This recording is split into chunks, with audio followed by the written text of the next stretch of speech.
Class 4 Hindi grammar chapter 1 हमारी भाषा।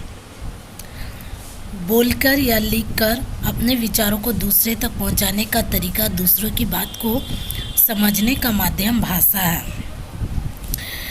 भाषा क्या है कि जिसे हम बोलकर या लिखकर दूसरों तक पहुंचाते हैं वह भाषा कहलाता है। भाषा का दो रूप होते हैं, मौखिक भाषा और लिखित भाषा।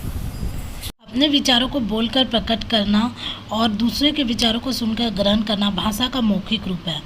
मौखिक भाषा के कुछ उदाहरण हैं फ़ोन पर वार्तालाप, समाचार वाचन, भाषण, गायन, वाद विवाद आदि। अपना जो बात है वह बोलकर या और दूसरों का बात सुनकर जो ग्रहण करता है वही मौखिक भाषा का रूप होता है। मौखिक भाषा का कुछ उदाहरण है जैसे कि फ़ोन पर बातें करना, समाचार सुनना और वाद विवाद आदि। ये सब जो हम लोग सुनने का भाषा होता है उसे मौखिक भाषा कहते हैं। अपने विचारों को लिखकर प्रकट करना और दूसरे के विचारों को पढ़कर ग्रहण करना भाषा का लिखित रूप या लिखित भाषा कहलाता है। लिखित भाषा के कुछ उदाहरण हैं पुस्तकें, समाचार पत्र, पत्रिकाएं, मोबाइल संदेश, चिट्ठी आदि।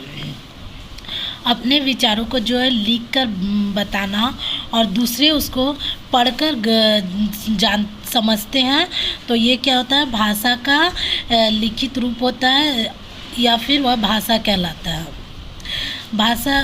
लिखित भाषा का कुछ उदाहरण है जैसे कि पुस्तक, समाचार पत्र, पत्रिकाएं, मोबाइल संदेश। ये सब में जो है लिखित भाषा रहता है जिसे हम पढ़कर समझते हैं। संसार भर में अनेक भाषाएं बोली, पढ़ी और लिखी जाती हैं। सभी देशों की अपनी अपनी भाषाएं हैं जैसे रूस रूसी, चीन चीनी, जापान जापानी, इंग्लैंड अंग्रेजी, फ्रांस फ्रांसीसी। भारत के विविध प्रांतों में विविध भाषाएं बोली जाती हैं।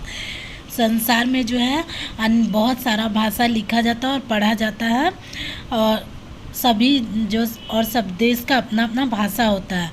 जैसे रूस का भाषा रूसी, चीन का भाषा चीनी, जापानी, इंग्लैंड अंग्रेजी, फ्रांस फ्रांसीसी, इस तरह आदि।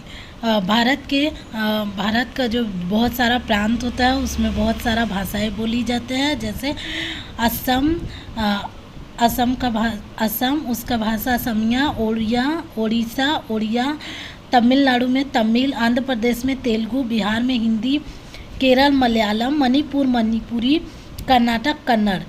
इस तरह से विविध प्रांतों का जो है विविध भाषाएं होता है।